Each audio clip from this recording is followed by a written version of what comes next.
Hello students, आज हम बात करेंगे सीए की सैलरी कितनी होती है।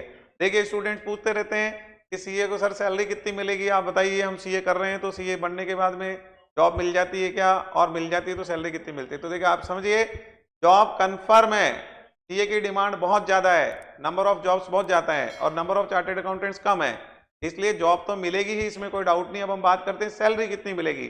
देखिए minimum salary 5 to 6 lakh rupees होती है। स्टार्टिंग सैलरी की हम बात करेंगे, और मैक्सिमम सैलरी जो है 75 से 80 लाख रुपए तक मैक्सिमम सैलरी जाती है सीए की, और एवरेज सैलरी 10 से 12 लाख रुपए होती है। अब बात यह आती है क्या 75-80 लाख रुपए वास्तव मिल जाता है। तो कई स्टूडेंट पूछते हैं कि सर क्या 75-80 लाख रुपए मिल जाता है। बिल्कुल, अपना ही स्टूडेंट मई 2018 में पास हुआ आशुतोष अग्रवाल, उसको 76 लाख रुपीज का फर्स्ट ईयर का सैलरी पैकेज मिला।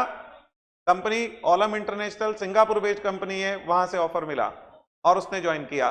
तो आप देखिए 75 से 80 लाख रुपए सैलरी मिल जाती है, तो आप मान के चलिए प्रोफेशन बहुत दमदार है कि फर्स्ट ईयर में सैलरी आपको इतनी मिल जाएगी। अब बात ये आती है कि किसी को 5-6 लाख रुपए मिल रही है और किसी को 75-80 लाख रुपए मिल रही है, तो ऐसी ऐसी क्या चीजें हैं कि हम 5-6 लाख रुपए वाले सीए नहीं बन के और 75-80 लाख रुपए वाले सीए बने, स्टार्टिंग फर्स्ट ईयर सैलरी हमें इतनी मिले। तो उसके लिए हमें क्या करना चाहिए, किन किन चीजों का ध्यान रखना चाहिए, उसकी हम चर्चा करेंगे, उसके हम डिटेल से बात करेंगे। ये जो हमने डेटा निकाला है, ये पूरा रिसर्च करके वर्किंग करके डेटा निकाला है, ठीक है। तो 75-80 लाख तक पहुंचने के लिए क्या करना है उस पर हम चर्चा करने वाले हैं। उससे पहले आपको बता दें, आप चैनल को सब्सक्राइब करके रखें, क्योंकि और भी वीडियो आने वाले हैं कि सीए के कैंपस में क्या सैलरी गई थी, उसका भी वीडियो है। और लेटेस्ट अमेंडमेंट्स जो आते हैं, आरटीपी, एमटीपी और पास्ट एग्जाम के क्वेश्चंस और बहुत सारी चीजें, जो मैराथन क्लासेस, मैराथन डिवीजन, इस तरीके की बहुत सारी चीजें हम लोग हमारे चैनल्स पे डालते रहते हैं। तो सभी चीजों के लिए वन स्टॉप सॉल्यूशन यदि आपको चाहिए तो आप चैनल सब्सक्राइब करके रखें, बेल आइकन दबा के रखें, क्योंकि बेल आइकन दबाने से आपको नोटिफिकेशंस मिलते रहेंगे। आप इस वीडियो में लास्ट तक बने रहें, क्योंकि हम ये पांचों फैक्टर, मतलब इसमें 5 फैक्टर उस पर हम चर्चा करने वाले हैं कि 5 फैक्टर्स की वजह से 5-6 लाख रुपए के सीए की जगह आप 75 से 80 लाख रुपए का सीए बन सकते हैं। तो 5-6 फैक्टर क्या है उस पर डिस्कस करते हैं। सबसे पहला फैक्टर आ जाता है आर्टिकलशिप ट्रेनिंग। देखिए एक स्टूडेंट है जो आर्टिकलशिप ट्रेनिंग पूरे 3 साल तक मन लगा के करता है और पूरा काम सीख लेता है, उसे हर तरीके का जीएसटी का काम आता है, इनकम टैक्स का काम आता है, किसी भी तरीके का एडजस्टमेंट और सब कुछ उसने सीख लिया अपनी आर्टिकलशिप ट्रेनिंग में। तो एक वो अच्छा आर्टिकलशिप ट्रेनिंग किया है यदि किसी स्टूडेंट ने, तो आप मान के चलिए उस स्टूडेंट्स के कंसेप्ट भी अच्छे हो जाते हैं और एक्सपीरियंस भी अच्छा हो जाता है। तो जैसे ही वो किसी कंपनी में इंटरव्यू देने जाता है और उसे क्वेश्चंस पूछे जाते हैं, तो वो तुरंत उनके रिप्लाई करता है और उसकी प्रैक्टिकल नॉलेज बहुत अच्छी होती है, तो डेफिनेटली उसका पैकेज बेटर जाता है। और एक स्टूडेंट जिसने आर्टिकलशिप ट्रेनिंग कभी करी नहीं, मान लीजिए वो उसने डमी ट्रेनिंग कर ली, डमी, तो आप मान के चलिए वो सीए भी डमी सीए है।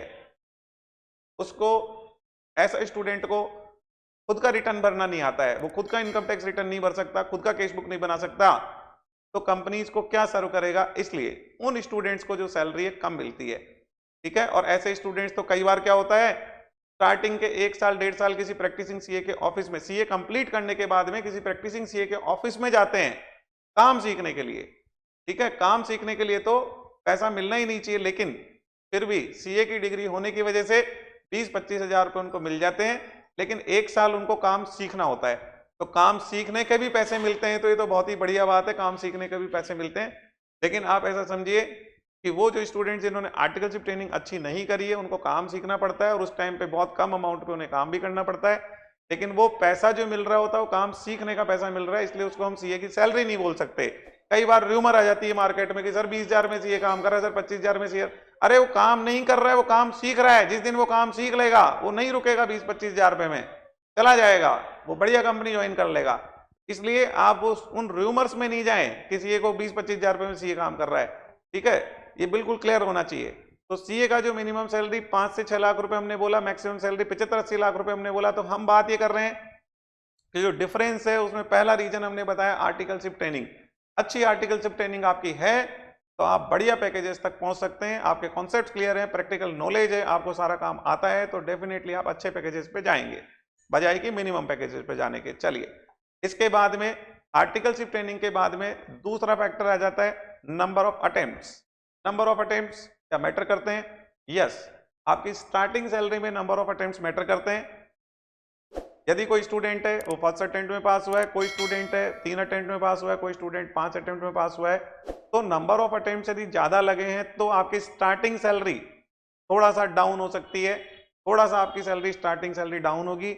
और आप फर्स्ट अटेम्प्ट में पास हुए हैं तो आपकी स्टार्टिंग सैलरी ज्यादा होने के चांसेस हैं, ठीक है। तो ये मैटर करता है। लेकिन कोई स्टूडेंट यदि 5 अटेम्प्ट में भी पास हुआ है तो उसे जॉब तो मिल जाएगी, इसकी तो गारंटी है। आपके पास कोई ऐसा स्टूडेंट हो, आपके पास कोई ऐसा स्टूडेंट हो जो 12 अटेम्प्ट में 15 अटेम्प्ट में पास हुआ है, आप लेके आइए, आप मेरे पास लेके आइए, कल उसकी जॉब लग जाएगी। आज आप मेरे पास लेके आइए, कल उसकी जॉब लग जाएगी। जॉब की इतनी अवेलेबिलिटी है। नंबर ऑफ अटेम्प्ट से सैलरी पे फर्क पड़ता है, लेकिन जॉब नहीं मिलेगी ऐसा नहीं है। ये है तो जॉब पक्की है। चलिए, तो हमने ये बात करी, 2 फैक्टर हमने बात कर ली। पहला फैक्टर हमने बात करी आर्टिकलशिप ट्रेनिंग, दूसरा फैक्टर हमने बात करी नंबर ऑफ अटेम्प्ट्स। अब तीसरा फैक्टर हम बात करते हैं। तीसरा फैक्टर हम बात करते हैं, यदि किसी स्टूडेंट का ऑल इंडिया रैंक है तो उसका सैलरी बेटर होगा रेदर देन जिस बच्चे की ऑल इंडिया रैंक नहीं है। जनरल बात बता रहा हूं मैं आपको, जनरली ऐसा होता है। लेकिन जिस स्टूडेंट का अपने यहां से 76 लाख रुपीस का पैकेज लगा था, उसके ऑल इंडिया रैंक नहीं थी, तो मतलब ऐसा नहीं है कि ये हमेशा होगा, एक्सेप्शनली हो सकता है कुछ भी। लेकिन जनरली क्या होता है, जिस बच्चे की ऑल इंडिया रैंक आती है उस बच्चे का पैकेज कंपैरेटिवली ज्यादा होता है, बजाय कि जिस बच्चे की ऑल इंडिया रैंक नहीं आती है। तो फर्स्ट सैलरी पे ये चीज का फर्क पड़ता है। तो तीन फैक्टर हो गए। अब हम बात करते हैं चौथा फैक्टर। चौथा फैक्टर होता है कम्युनिकेशन स्किल, सॉफ्ट स्किल्स, बोलने की जो स्किल्स होती है वो। तो कंपनीज ग्रुप डिस्कशंस करवाती हैं, इंटरव्यूज लेने से पहले बहुत सारी कंपनीज ग्रुप डिस्कशंस करवाती है। तो ग्रुप डिस्कशन में जो बच्चे अच्छा बोलते हैं, अच्छा कम्युनिकेशन जिनका होता है, कमांड अच्छा होता है कम्युनिकेट करने पे, तो उन स्टूडेंट्स को ज्यादा बेटर पैकेजेस मिलने के चांसेस होते हैं। इंटरव्यू में भी उनका बोलने का तरीका अच्छा होता है, प्रेजेंटेशन अच्छा होता है, बात करने का वे अच्छा होता है, जवाब देने का तरीका अच्छा होता है और कम्युनिकेशन पे कमांड जबरदस्त होता है। तो ऐसे स्टूडेंट्स को कंपनी जनरली बेटर पैकेज देती है। और जो बच्चे का कम्युनिकेशन बिल्कुल नहीं है, जिसको बात करना ही नहीं आ पा रहा, आंसर ही नहीं दे पा रहा, जो इंटरव्यू लेने वाले क्वेश्चंस पूछ रहे हैं वो बता ही नहीं पा रहे, तो वैसा सब में पैकेज डाउन जाता है, ठीक है। तो कम्युनिकेशन मैटर करेगा। और इसके बाद में एक लास्ट फैक्टर बच गया जिसकी हम बात करेंगे, पर्सनैलिटी। देखिए, कंपनीज वाले पर्सनल इंटरव्यू लेते हैं, पीआई जिसको बोलते हैं हम। तो पर्सनल इंटरव्यू में बहुत सारी चीजें पूछते हैं, उस कैंडिडेट की पर्सनैलिटी समझना चाहते हैं। तो यदि आपकी अच्छी पर्सनैलिटी है तो पर्सनल इंटरव्यू में वो लोग ओके करते हैं और रिकमेंड करते हैं कि नहीं, ही और C is very very good candidate. तो कंपनी फिर उसको अच्छे पैकेज पे लेती है। तो रेदर देन एक बच्चा जिसका पर्सनैलिटी बहुत ही डाउन है, जो क्वेश्चंस पूछे जा रहे हैं वो जवाब नहीं दे पा रहे हैं, तो वो जज कर लेते हैं, वहां की एचआर टीम वाले जज कर लेते हैं कि इस बच्चे का पर्सनैलिटी अच्छा नहीं है। तो सीए के स्टूडेंट्स को अपना कम्युनिकेशन और पर्सनैलिटी पर भी ध्यान देना चाहिए। पढ़ाई कंप्लीट होने के बाद में आप चाहे शॉर्ट टर्म कोर्सेज करें या सीए फाइनल की पढ़ाई के साथ में थोड़ा थोड़ा इन चीजों पे ध्यान दें, बिकॉज कि जब आप इंटरव्यू देने जाएंगे तो ये सब चीजें मैटर करेगी जो हम आज डिस्कस कर रहे हैं, ठीक है।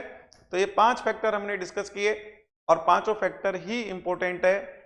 मतलब जो पांचों फैक्टर ही इंपॉर्टेंट है कि आपका सैलरी 5-6 लाख रुपए होगा या 75-80 लाख रुपए होगा या बीच में कहीं गिरेगा, तो कितने पे गिरेगा। तो आप पांचों चीजों में परफेक्ट हैं तो मान के चलिए, पांचों चीजों में परफेक्ट है तो आपका पैकेज 75-80 लाख रुपए तक जा सकता है, ठीक है।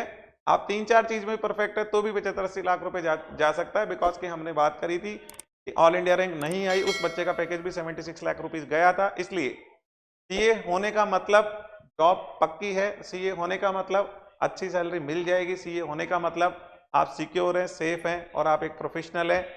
चलिए, तो ये हमने बात करी सैलरी सीए की कितनी होती है इंडिया में। और मेरी तरफ से विशेष है कि जो भी स्टूडेंट सीए बने उनको बढ़िया से बढ़िया पैकेज मिले और बढ़िया से बढ़िया उनकी लाइफ हो। Okay, all the best.